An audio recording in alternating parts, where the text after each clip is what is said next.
Hello, my friends. I hope you're having a super day.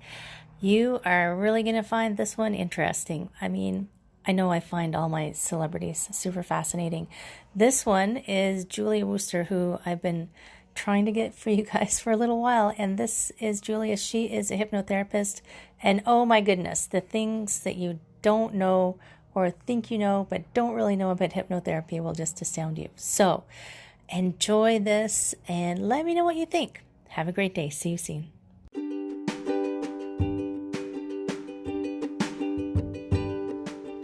Hi, my friends. Welcome. This is the Back to Me podcast, and this is Heather, and I am super excited that you're here. You are going to hear some tips and some tricks and some ideas to help you live your happiest and healthiest self.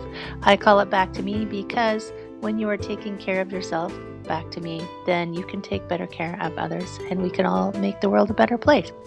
This is Wellness Your Way, and I am super happy that you're here.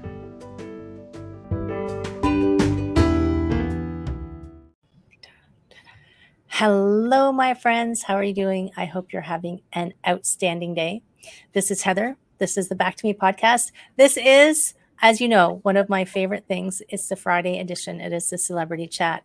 And finally, I have tied down, well, not really, virtually, got Julia Wooster, a Butterflies Touch Wellness. I remember the story you told me at one point of how you got into this, and I think it's fascinating.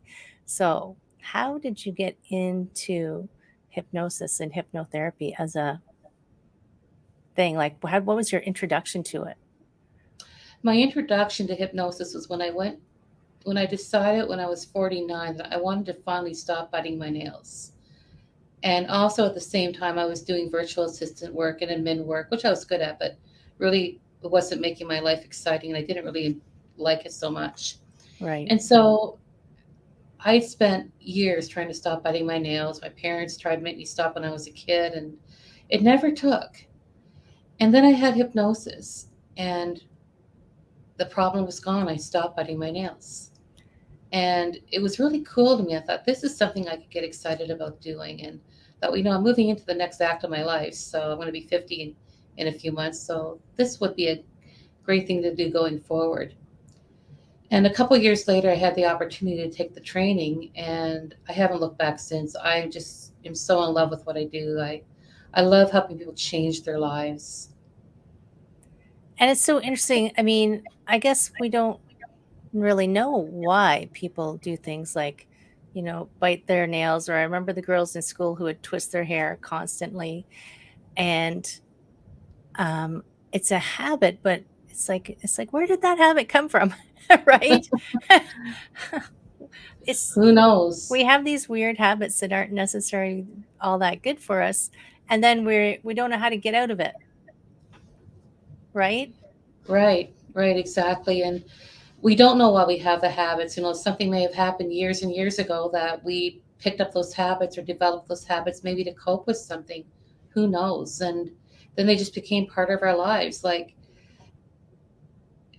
back when I was a secretary, if I wanted to get a new job, I could stop biting my nails long enough to get the job. So I could go for job interviews and have great looking nails. But as soon as I got the job and I relaxed, I started biting my nails again, and that just went on. That was like an over and over loop in my That's so life. interesting. I would have thought that the nail biting would become because you were nervous, but it was almost like it was the opposite. No, I think what it was that I wanted that new job more than I wanted to bite my nails. Like I had a motivating reason to not bite my nails because when I took my secretarial training, we were told when you go for an interview, you've got to look absolutely completely presentable, absolutely as perfect as possible. And to me, that meant having nice looking nails. Right. So I could stop when I had that motivation. So you went originally just to help you, change one of your habits. Hmm. That I guess it doesn't really matter why the habit is there when you're using hypnotherapy. It's just uh yeah, I don't know anything. How do you don't have to know, do you? Um, in the process that I use of hypnosis, I don't have to know what the client's issue is at all. But we don't consciously know why we have these habits. That reasons, kind of stuck in the subconscious part of your mind, which which stores everything you've ever experienced, which causes your habits and your behaviors and how you feel about things. But in hypnosis, you can get you can get beyond the conscious part of the mind and get in and make that change at the subconscious level. Now, I know some people are going to think, because I used to get see a hypnotherapist quite regularly to unlayer all my layers. Some of my, not all of them, because there's too many layers, but to peel back some of the things that were getting in my way. And people would say, "Oh my God, what if he makes you cluck like a chicken?" But that's not what happens, friends. That's not what happens at all. Nope. And I find those little sideshow things give such a, even television and movies give such a poor portrayal of what actually happens. Well, yeah, if they showed hypnosis as it really is in the movies or on TV, it'll be kind of dull. Right? Make it more exciting. It's like, Exactly. that's not what it's about. And so I know we were talking about the kinds of things. So nail biting, like that's huge for some people. Like imagine, like it's painful when you chew on your nails, but you still don't stop. Um, Exactly. It's painful and it's also really hard on your self-confidence. right? Hmm. So I know we were talking about how um, you can use, like, it's like switching some of your beliefs and your behaviors. I guess switching a behavior like nail biting can switch something in your mind. Like if you can stop it, suddenly you have this, oh, I can do that. So then I can also do A, B, C, D, E, F, G. Have you noticed that? Absolutely. Your self-confidence increases so much when you overcome a habit like that. I had one lady, she had an issue with picking at her skin. And when we met online for her second session, she said, "Where have you been for the last 6 years?" And she literally started crying. Oh, wow. So, and you And can not even because do she it was sad. online. Absolutely. Yeah. So, I mean, for the people who don't know where London is because you're not in the GTA, London is in Ontario, not too far from Toronto, but it's not in England. But you can help people in England, right? Yeah, I actually worked with someone in England a couple of weeks ago, another hypnotist actually. Oh, wow.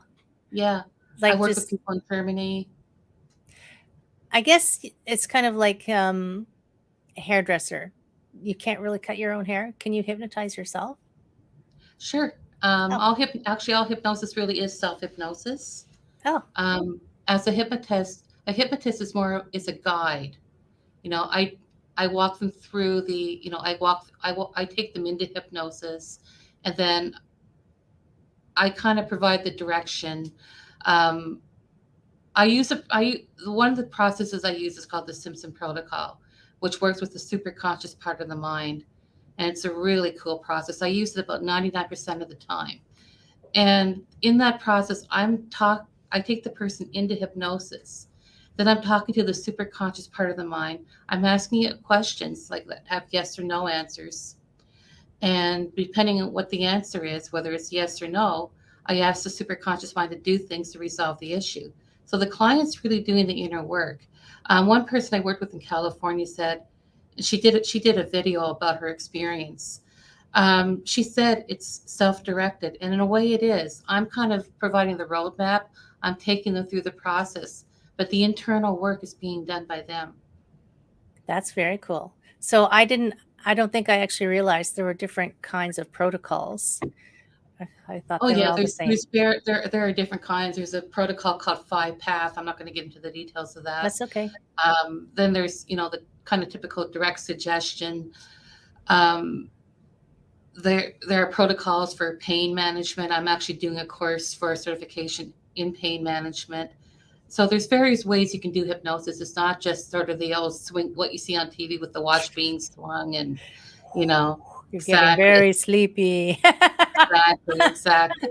And So so, but yeah, so I mean, it's it's way more dynamic than that. that's It's amazing. And the whenever I think of two things. Whenever I think of the watch swinging, that you're getting very sleepy, I think of kindergarten when they used to remember when they used to make us take naps, and I would sit there going, "I'm not tired, I'm not sleeping," but that's a whole different topic.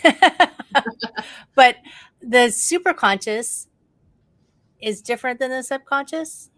Yeah, we have the conscious, then we have the subconscious. The conscious mind is like where we are right now, which is responsible for the logical decisions we make, the rational analytical ones. The subconscious mind is where all of our beliefs are stored, and it believes everything is real. It's why you cry at sad movies. When Oh, you relax watching TV or watching a movie, you move beyond your conscious mind into your subconscious, and your subconscious mind thinks that what you're seeing on that screen is real. And that's why you cry at sad movies. I can The cry at soup, a Kleenex commercial. Are you kidding? oh my. Hey, I used to cry at the end of The Littlest Hobo when I was a kid. I don't remember that show or not, I but do. every week that German Shepherd went walking down those railway tracks, and I always cried because he didn't have a home. Oh, the poor little Literally, I cried guy. every time. Oh my So gosh. we have our things we cry at. But the superconscious mind is the higher part of the mind. It's like your higher self, which may sound really woo-woo and strange, but it's amazing, like the stuff that can happen in that area when you work with that part of the mind. It's kind of like the Google of the mind. It knows everything about you. And I've had clients at the end of a session say, there were times when the superconscious mind said yes, and I was thinking consciously, no, the answer should be no. Oh, wow. But the higher mind knows. It's just, and that's the process I use where I don't even have to know what the issue is, which is pretty interesting. Right. Yeah.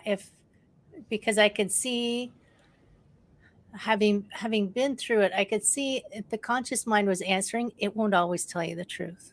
Right. Right. The conscious mind has its opinions and what it's willing to tell you. So if you have to know, the conscious mind will go, nope, not telling you, not telling you. That's a secret, I'm not telling you. But if Yeah. you don't have to know, then I guess that world opens up the world to anything, right? It does. And it takes any judgment on the hypnotist part out.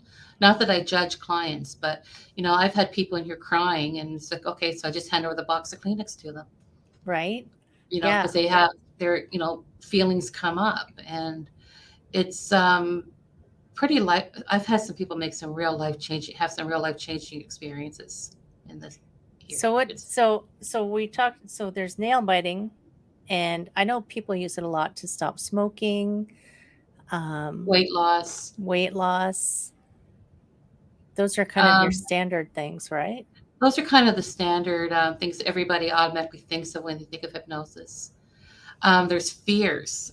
There's fear of flying, fear of heights, fear of falling, fear of public speaking. That's huge for some people, Oh, right? yeah. Um, I've read that people would rather have a root canal without anesthetic than get up in front of people to speak. Not me. No. Maybe if you had talked to me, like 35 years ago, I would have gone for the root canal, but I've worked my way past that. You work past it. Good. Trust me, Yeah. people, just get up and speak. You won't die. Yeah. There's the old picture of everybody naked, right? Or in their underwear. I just picture them all as my friends. I'm like, oh, there's all my friends out in the audience. If I saw But, them naked, I probably couldn't look. It'd be like, oh yeah, God. no, no It's like kidding. naked yoga. Oh God. Oh.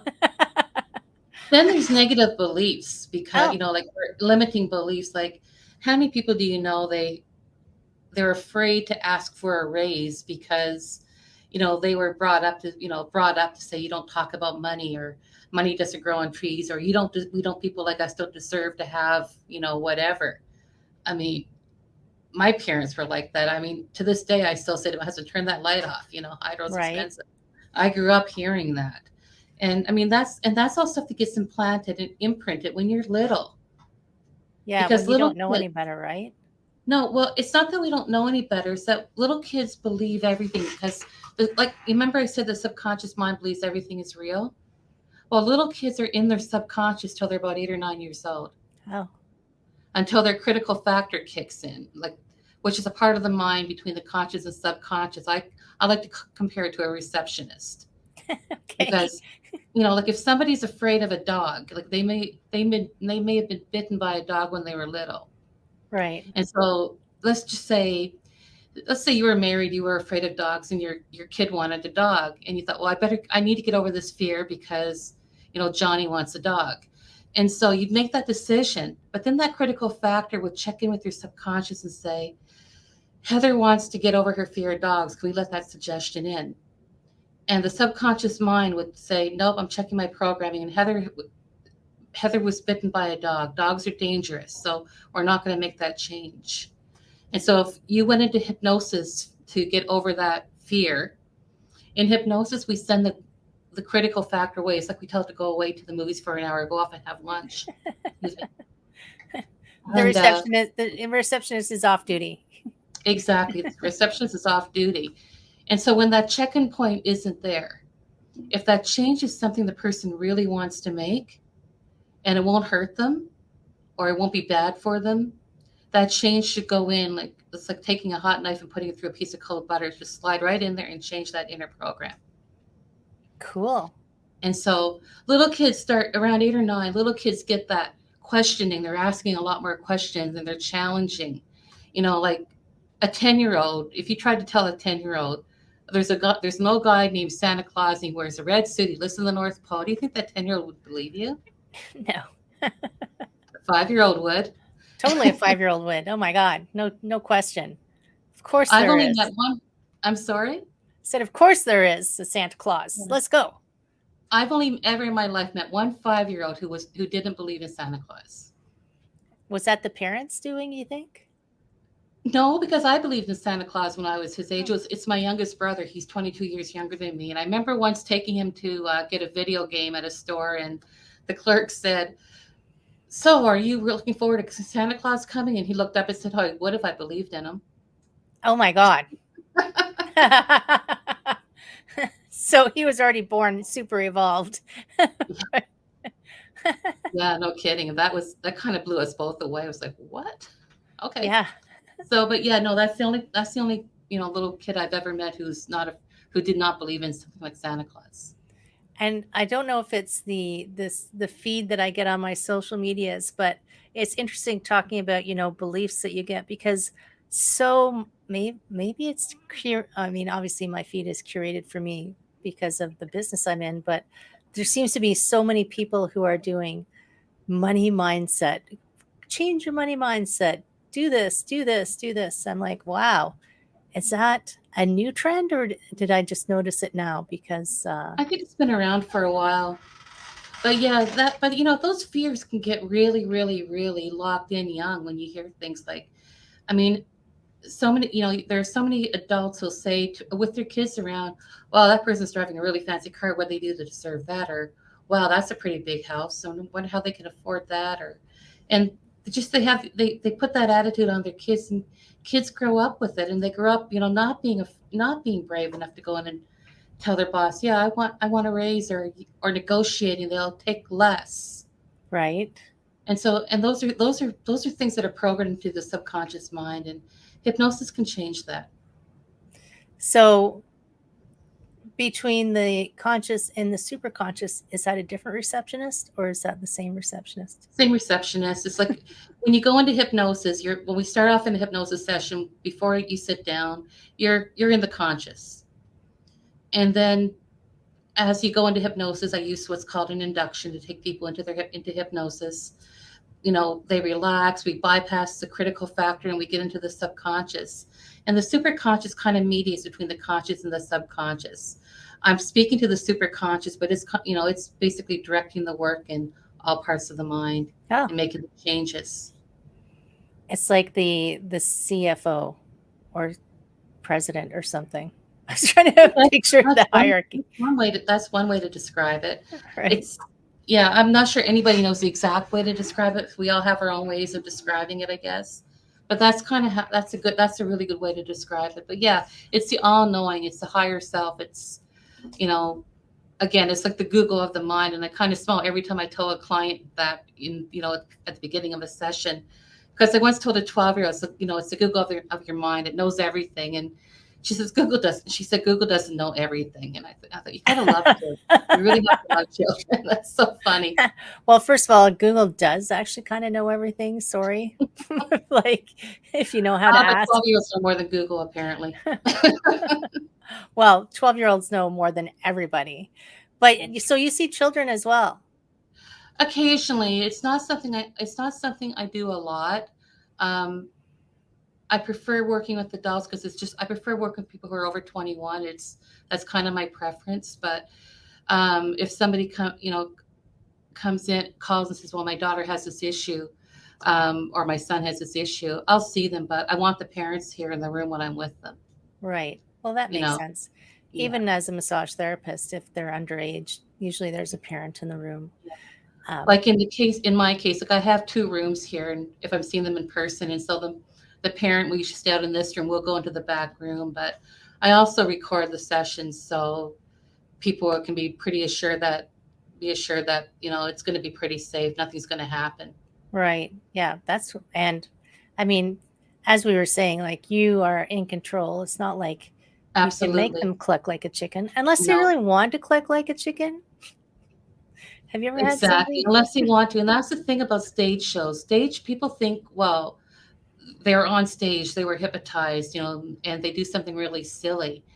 It was beyond their control, and nothing could be further from the truth. The people who are on that stage agreed to be on that stage. They agreed to be part of the show. They gave their consent. Right. So, and if they didn't want to cluck like a chicken, they wouldn't. And stage hypnotists are trained to know who are going to be good subjects. Right. Yeah. You That know, makes sense. You don't want someone going, forget it, because then the show would be over. yeah. Well, if you ever watch a stage show, typically the hypnotist will bring a bunch of people because people will say, "Yeah, I want to be part of the show," and he or she'll bring them all up on stage, and he'll do some hypnosis with them, and he'll do some testing with them, and he can pull out who's going to be the really good people, and he'll keep them on stage and Right. probably send the rest back to the audience to watch. Right. And so Yeah. they know how to choose the right people to make a good show. And it's so But funny. I mean, like, I think it's too bad that hypnosis gets that kind of um, stigma is too strong a word, but so that kind of association because it can be so helpful for people, right? Um, absolutely. Fears, like I just think of all the things people are afraid to do. So I can't. Maybe it was a daytime TV show. This woman who was afraid of kittens. Like, who's afraid of kittens? And but even in business, there is, if you have a job, there's being afraid to ask for a raise or to advocate for yourself. But Hmm. if you own your own business, so many people that I know, they drag their feet.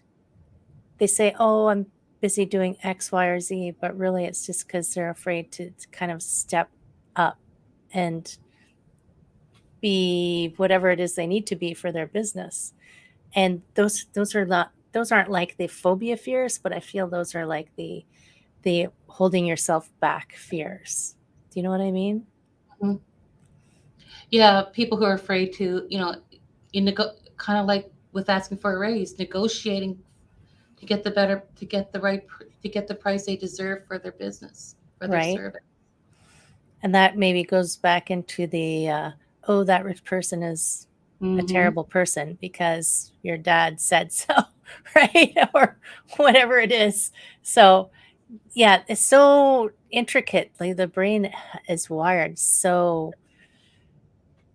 What's I was listening to something. It's a buzz phrase, what's fires together, wires together. That whole Haven't heard that one. oh, that's a Joe Dispenza-ism, or that's where I heard it anyway. All Um, right. yes, neural circuits that fire together, wire together. But that doesn't mean you can't change the circuitry, Nope. You right? can't. If you can rewire a house, you can rewire the programming in your mind. I mean, how many old houses in the city of Toronto had knob and tube and have been completely rewired so they can get insurance? I had one of those. Mm. I, I remember the first house I bought in Toronto. You have to rewire the whole house. What? but you just get someone to come in and help you and do it. And um, the other comparison, which you've kind of said, is like it's software, right? Hmm. You Programming. can change the software. The hardware is Yeah. fine, theoretically.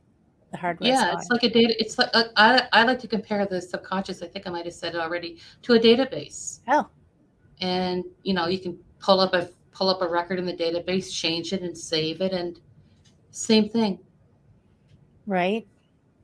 And we've talked about the nail biting and what did you call that? Repetitive behaviors. So, Um, there's a whole bunch. There's a series of behaviors, and it's classed in a category called body focused repetitive behaviors. It's like nail biting, hair pulling, skin picking. There's a whole list of them. I've worked with the first three. I've worked with the skin picking, the nail biting, and the hair pulling. right. I And can yeah, just think of like so many there's little habits people have. yeah. And then now you said did you use hypnotherapy to quit smoking or were you just using that as an Oh, example? that's an example. Okay. I actually used laser therapy in Toronto because this is like over 30 years ago, and hypnosis wasn't even on my radar then. Right. And so I found a place up in North York and booked an appointment and went in and had a laser session. And then she put these little acupuncture needles in my ears and said, "If you feel a craving, press on these, and it'll take care of the craving." And it did. Wow. Yeah, Cool. yeah. I know some, not a whole lot about auricular acupuncture, and I know they use it for addictions. But Mhm. I think I thought you used hypnotherapy because you said it was easier to stop biting your nails than to quit smoking. Actually, no, it was easier for me to quit smoking than to quit biting my nails. Oh, you mean without the hypnotherapy? Yeah, Oh, I get it. because I Okay. I use laser for that. I mean, and that's a valid way to quit. I think it's a valid way to quit smoking because I know it works. Right.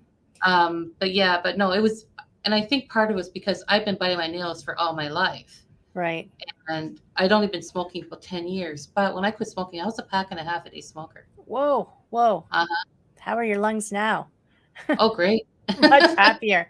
Much happier. It's I actually just had them X-rayed. They're great. oh good. Yeah. Thanks, medical system, Okay. for checking all that out.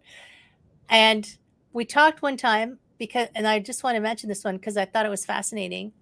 I mean, when I hear, you know, hypnosis for weight loss, I think, you're going to try and convince me that I don't need to snack.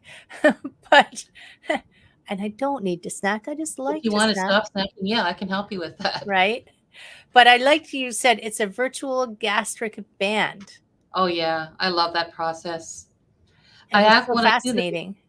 well, when I do that, I use the virtual gastric band process, usually for the first session, and in that first session, the mind believes or imagines it's had surgery, and a band has been placed around the top part of the stomach to create a small golf ball sized pouch, so that they eat less. And Right. in the program, the idea is that there are gold. There are what they call 7 or 8 golden rules that you follow. But basically, you follow these rules, and you have this first session where the surgery is done. And so basically, the idea is you eat 3 meals a day, and you don't snack in between the meals, which gives your body a chance to start burning fat.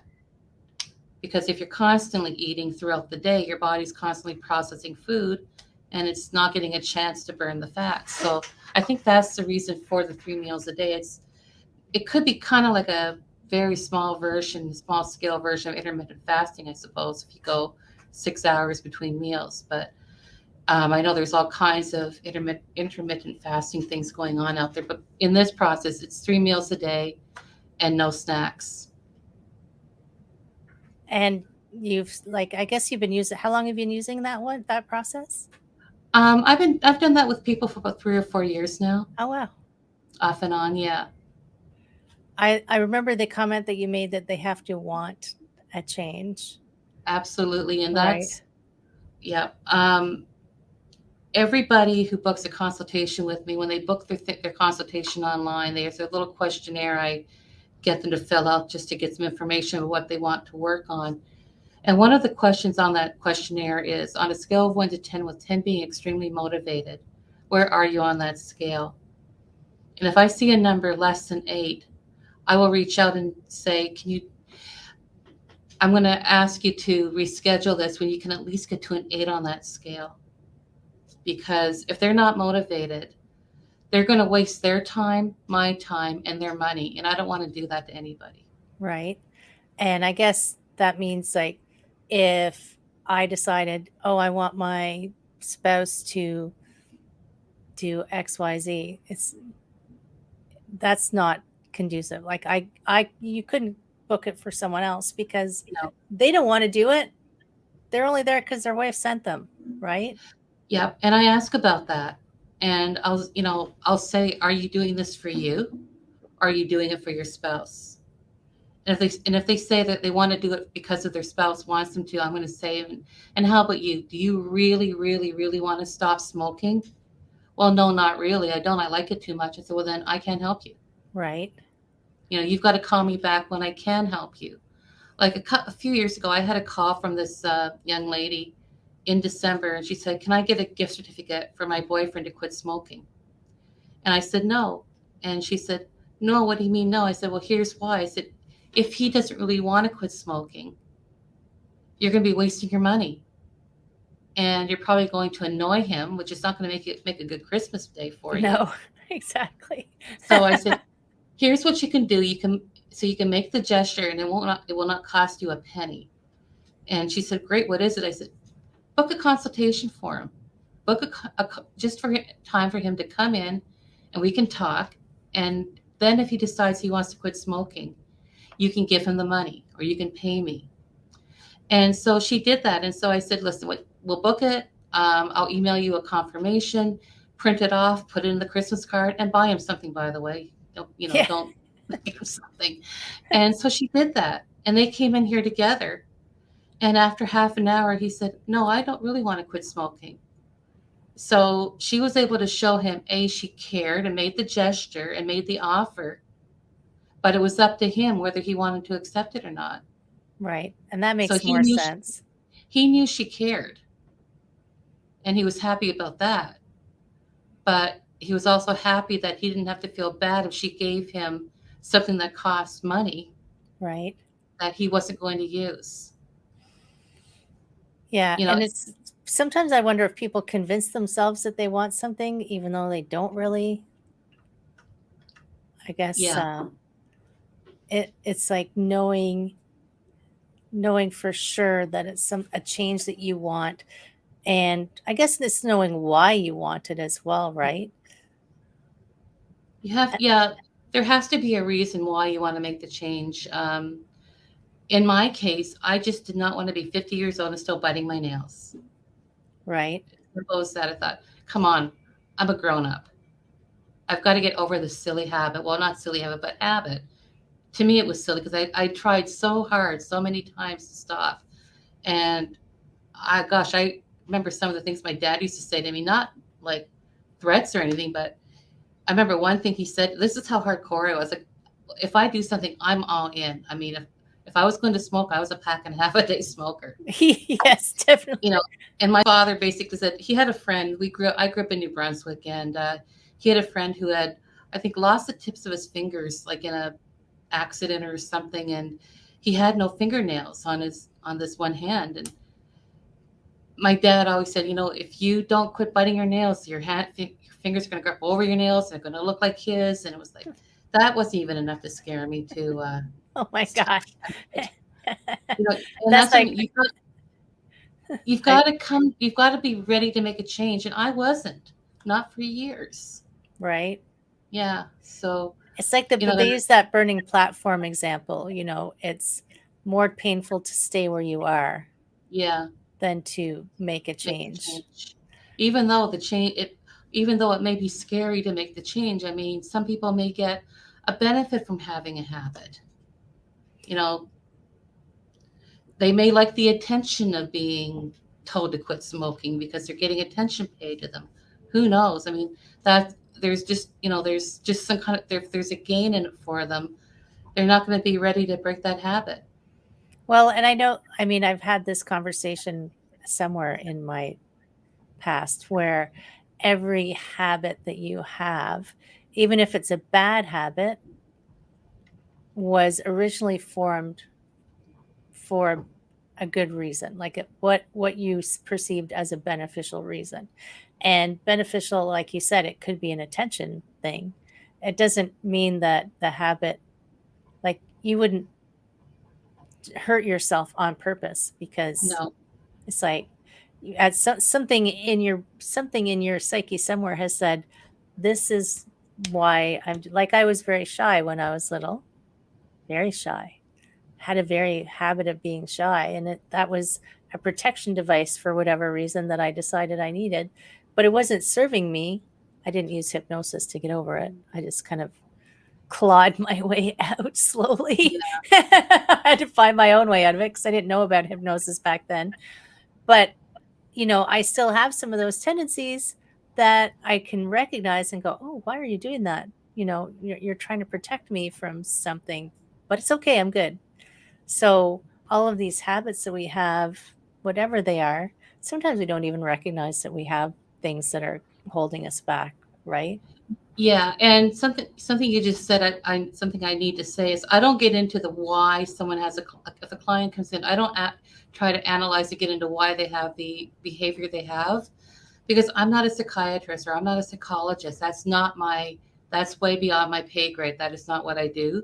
And that's something that's very important that people need to know. So I am not a psychologist. I'm not a psychiatrist. Um, and I do not pretend to be one, which is why if someone starts asking me a lot of questions, like, well, why do you think it is? And I'll say, you know what?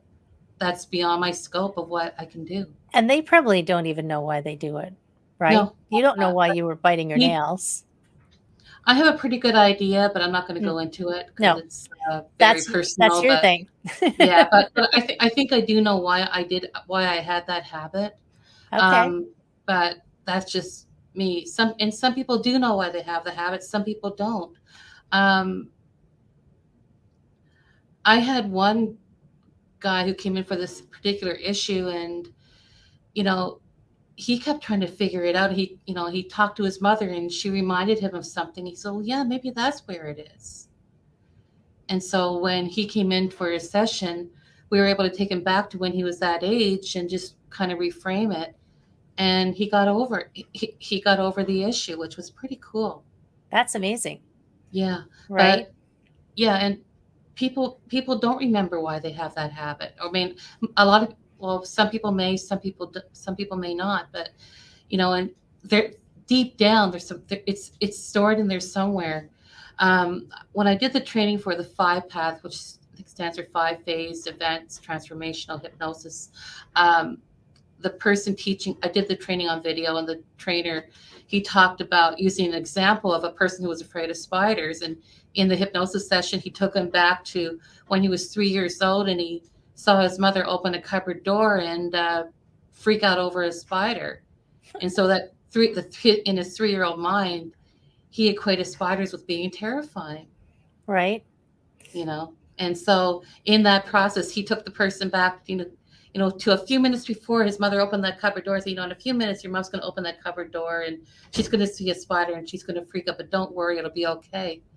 And he took him through the process, and he said, okay, what's going on? Mom's opening that cupboard door and she's screaming. And how do you feel? Oh, it's funny. She's screaming at a spider. Right. And in that example, the guy got, and this was a real case a real client this guy had, and the guy was over his fear of spiders after that. That's amazing. Yeah. I So got to talk to my mom. Mom, if you're listening, you can go overcome your fear of bees. you can go My what? I'm mom sorry. once parked, we were 4 of us in the car. She parked the car and jumped out of the car and left us all in the car with a bee. I'm like, Mom, Oh, wow. seriously? That's how afraid she is of bees. Leave the kids in the car. They'll be fine. And how are you with bees? Okay. I'm okay actually with Yeah. bees, but funny enough, I don't like spiders. Just the big Mm. gooey ones. I think I watched too many spider movies, like scary horror movies when I was a kid or something. Ugh. Which isn't good when you go camping a lot because there's spiders No, everywhere. Oh no my gosh. kidding. Yeah, I don't mind spiders. I don't mind seeing them in the house because I know, okay, if they're here, there's something worse not here. Right. Go eat the bugs. Go eat the bugs. Yeah, True exactly. enough. True enough. And the uh what are I because I want people to understand how helpful hypnosis can be. I mean, we talked about some of the standard things, but what are some things people might not have thought of that could help them, like that you could help with? I mean, we talked about fears and habits and weight loss and smoking and all those things, but are there things that you think people wouldn't normally think of that? Yeah, things like procrastination. A habit like procrastination. It's people, a lot of people procrastinate. And I've worked with people before. I remember saying once to somebody, yeah, I just worked with someone who had an issue with procrastination. And the person said, well, everybody procrastinates. I said, yes, not everybody does something about it. I'm procrastinating dealing with my procrastination. Exactly. Think about that tomorrow, the Scarlett O'Hara effect, right? Right. I worked with one guy for procrastination a few years ago, and he said, I was talking to him a few weeks later. So how's it? He goes, oh, great. He goes, I make my list every Sunday night now for what I have to do this week, and then my wife adds to the list. The honey-do list. Sorry. Probably because she knows that he'll do it, right? Yeah, he made his list was it every night or every Sunday? I can't remember now, but yeah, he sat down and he made his list of what he had to do, and he would check it off and get it done, and it helped him do that. That's amazing. So yeah, I Yeah. procrastination. There's so many things. If you look online, you could probably find a list of 100 different things hypnosis can help with. Wow. I guess anything that's a behavior based, right? Behavior or feeling. I'm really excited to get this certification. Soon, hopefully, when I get the course finished, for pain management, because wait lists are so long now to see specialists that Right. I think there's a real need for that now. Like I was talking to a friend and her brother has an issue with his hip or his knee, and he had like a 22-month wait to see a specialist about it. Really? Yeah, That's crazy. yeah. And so hypnosis is fabulous for pain management. And pain really affects quality of life. I mean, it Absolutely. becomes kind of all consuming if you can't find a way to manage it, right? Oh, for sure, for sure. And you can only take so much Tylenol or Advil. I mean, it's pain is the worst. I mean, I remember seeing my grandmother before she had her hip replaced, and she was just in agony. And it also impacts everything else. I mean, I think of hips and knees from a therapist point of view. It hurts, so you stop doing things, but that actually kind of makes it worse. So you get stiff and sore because you're not moving because you're in pain, and that cascade of impacts that happens. And you probably feel kind of a bit hopeless, I guess, and like, I will I think ever feel so. good again? Absolutely. I mean, the only time I've had that kind of pain was when I had plantar fasciitis, and that just drove me crazy. And I ended up eventually I got over it. I got the proper orthotics, but that was painful. And And I mean, yeah, it is painful. I've had that too. But it's how I can't even imagine how hypnosis would help with pain because you can't stop the pain, right? no, but you can control the mind's very powerful, very very powerful. So you can use the mind, like you can use hypnosis to deal with hot flashes and menopause. You know, What? It's like, what? Okay, ladies, this is when you have to really listen. I only worked with What? one person for it so far, How does that even and happen? you know what? In the session, there's a hypnosis process called the menopause relief program. It was created by a British hypnotist named Helen Brewer, And I bought the course. I did the course. I got up at 5 o'clock in the morning one Saturday morning to take the course with her because it was starting at 10 o'clock in the morning, England time. Right. Okay. And so if I wanted to be in the course, I had to be online at 5 in the morning. And Oh, so I did the course. And I've had one client who was willing to do it, who was willing to have hypnosis for it. And in the process, I took her into hypnosis and I did part of the process. And as part of it, when she was in hypnosis, I put an ice cube in her hand and just connected the feeling of coolness with the key word. I think the key word was ice or something. And I just said, whenever, basically whenever you feel a hot flash come in, just close your eyes, breathe and take those breaths and just think the word ice or think the word cool. And, you know, and it worked. And when she first came in, she was having 5 or 6 or more hot flashes a day. And when she came in for her second session, I said, so how did it go this week? And she said, oh, great. I only had one. I said, what, one a day? She said, no, one all week. whoa. I know. That's exactly the words I use. That was a real technical term. Wow. That, But so it does work. The mind, the mind is the mind's very powerful. Very powerful. yeah, I guess, I mean, controlling reaction, like not changing the fact that you're in pain, but changing the processing. I remember when I was taking acupuncture, our instructor said, um, pain is in the brain. Mm-hmm. And, the nerve endings are just reporting something. If you Mm-hmm. stab your finger, the pain isn't in your finger. It's just the nerves are reporting to your brain saying, by the way, your finger's hurt. So your brain goes, oh my God, I'm in pain. But I guess if you can unplug that part, that's very Yeah. fascinating. Well, think about it this way. Imagine, just think if you're out kayaking or doing something in the outdoors, and later in the day, when you're getting ready to go to, get in your sleeping bag, you look down. Oh my God, where'd that bruise come from? Oh my God, don't even Obviously, get you me might have started. bumped or done something that probably should have hurt, but you were so involved in what you were doing, you didn't even notice it. Yes, kayaking bruises are a thing. I believe it. 100%, those are a thing, especially if I've been teaching courses. No, I have not Absolutely. So, abused. I'm just a kayak instructor. think about a little kid. A little kid's running along and falls down and bumps himself, and they get up and they start to cry. You know, you'll get you'll get the mom or dad that'll pick the, oh, you poor thing, blah blah blah, and the kid will just keep crying and crying and crying. Then you'll get kids that have parents like my father, and you run, the kid falls, it hits the floor, and the dad will say, "Oh my God, you put a crack in the floor." You know what? Dad did a pattern interrupt, and the kid's attention went from hitting the floor to, oh, where's the crack? Right? That's Crying amazing. stopped.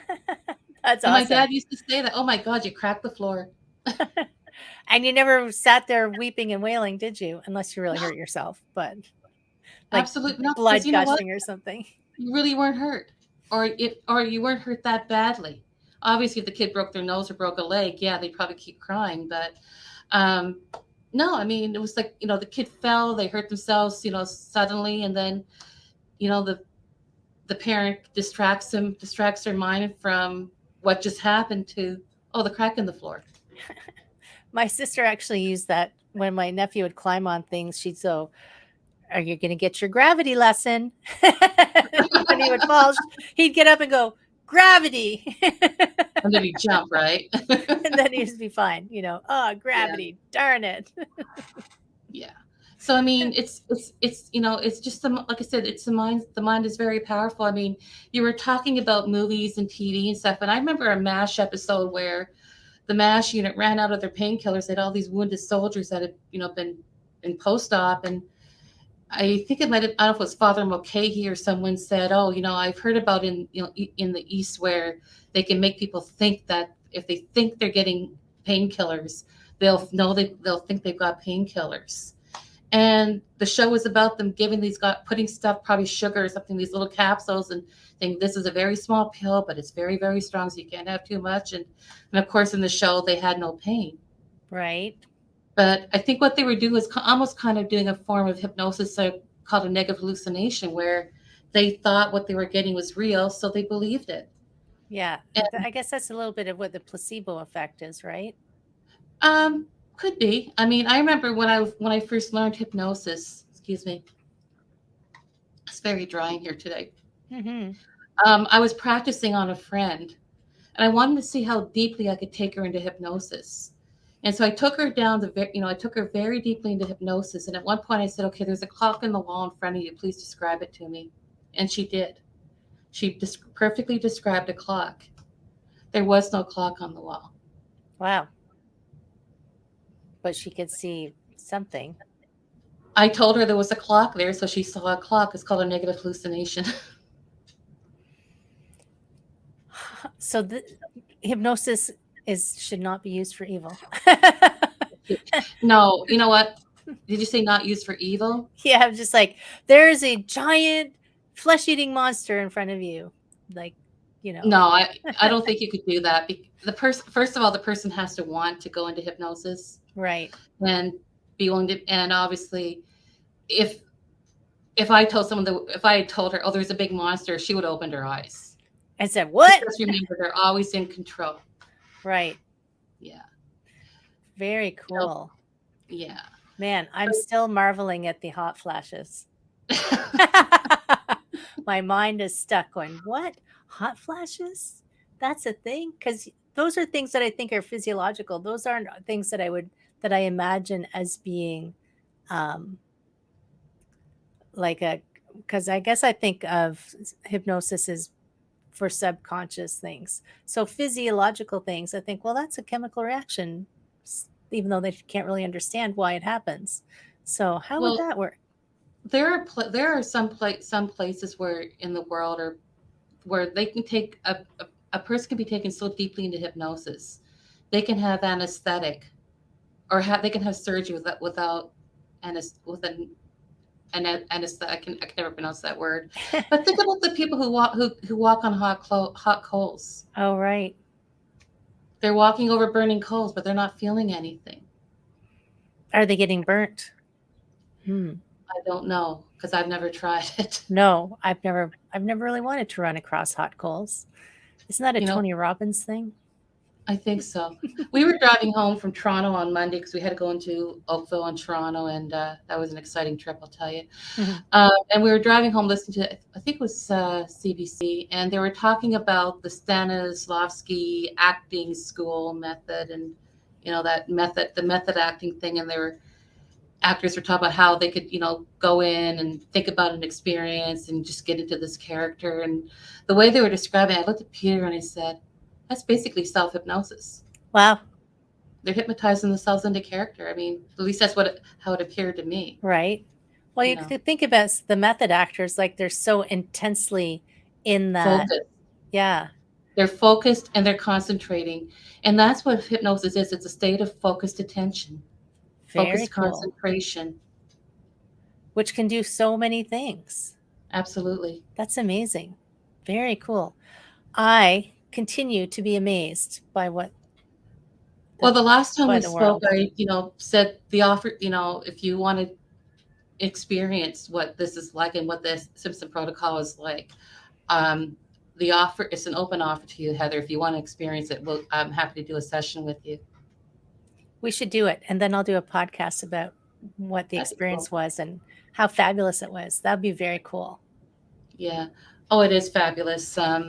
I reached out to somebody, like I said, a couple of years ago and said, hey, you know what? Because I knew this person, she's an influencer in the, woo-woo in the psychic world.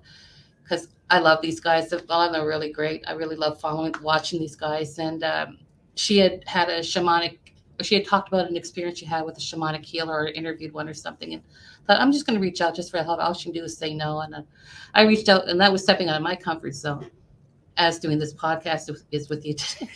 And it's just us. It's just us. I just said, I've learned this really amazing new hypnosis technique. Would you like to experience it? And she said, yeah, sure, I'm down for that. So we did it. And of course, she threw a bit of a wrench in it because, yeah, I want to do this on past lives. I want to see where my past lives have affected me now and all this. And I thought, okay, well, I haven't done the past life protocol for this, so I'm going to have to kind of MacGyver it. And so we did it. And I was just kind of flying by the seat of my pants because A, I just learned it a couple months earlier, and B, we were doing we were thrown into past life stuff, and Right. it was amazing. And she did a half-hour video about it on YouTube. And the day that came out, I spent the entire day responding to emails. That's awesome. The It was power great. of influence, right? Yeah, But no kidding. also, I mean, the fact that she could share her experience and what happened, right? Um, which is so good. So we're totally booking an appointment Absolutely. just to see how it goes. Yeah, and we can Um, do it for whatever you want. If you just want to do something for fun and games like past life, we can do that. Or there's the SP has some kind of cool protocols to it. They have a kind of a spiritual one where you kind of go up the 12 chakra ladder and get to divine, which is pretty neat. whoa, whoa! It's almost like a pickle barrel menu. There's too much to choose from. Too many things. There's even a birth protocol for it. Like giving birth or birthing yourself. Giving birth. I don't need that one. But But I did yeah, it once with somebody in Germany, right? and it I was could cool. Like, totally see that. yeah. Oh, it was so neat because I've been working with her on she was doing some past life stuff, and then she emailed me one day and said, "By the way, I'm due to give birth in about 2 or 3 weeks. Can you help me with that?" I thought, okay, Totally. yeah. We did, and we in hypnosis, I basically had her to the point where she could get herself so numb that she could pinch her inner thigh and not feel any pain. Wow. And I think a week or so went by, and I just, shot her an email and said, so do you need another session before you have the baby? And she said, no, I had him last night. And she said, I'll tell you about this sometime, but right now I'm wiped. I thought, okay. And I didn't hear from her for about 2 months. And I was working with her parents, and they were down in the States. And one day I connected online with her mom and dad, and her mom held up her cell phone and said, oh, that's a nice picture. And it was actually my client and her baby on FaceTime. Oh, wow. And That's so we had a amazing. chat, and I said, how'd it go? And she said, oh, I got to the hospital around 10 o'clock, and they gave me a shot for the pain. And the midwives were saying, well, this is going to take a while. We got lots of time for coffee breaks. And then she said, I had the baby at 1:45 in the morning. She said, 3 pushes, no pain, no screaming. He was out. Wow. That's And outstanding. and I said, well, would that pain shot you'd had at 10 o'clock, would that have impacted it? And she said, no. She said, it had worn off. And I checked with a friend who's a nurse, and she said, yeah, that wouldn't have lasted that long. Wow. So many things. Oh my gosh. Yeah, it's crazy. It's amazing. It's So powerful, right? I love it. I just love hypnosis. I think it's the best thing in the world. Do you have any final words of wisdom for people? Words of wisdom. Anything. Anything. Relax and enjoy life, because life's too short to be stressed. So true. That's perfect. Actually, that's a perfect way to end. If you're All right. stressed, call Julia. Right?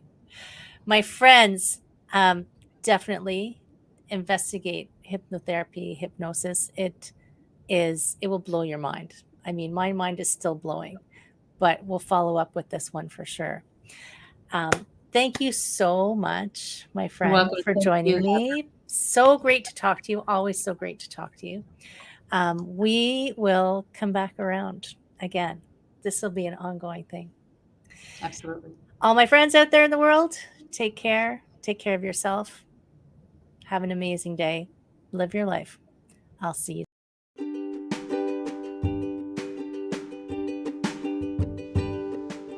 Hi, my friend. Thanks so much for listening to this entire podcast. If you found it useful and you're like me and you like helping others, please feel free to share this.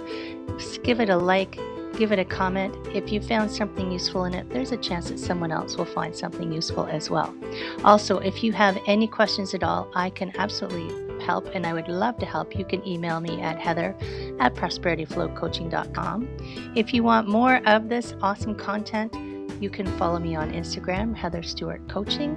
You can follow me on Facebook, Prosperity Flow Coaching. And I have a personal request. I want to help as many people as I can with these podcasts. And if you could give me a review, hopefully a good one, if you could share, if you could send this out into the world, I would truly appreciate it. I hope you have an amazing day, and I hope that you find your way to wellness by getting back to me. Take care, my friend.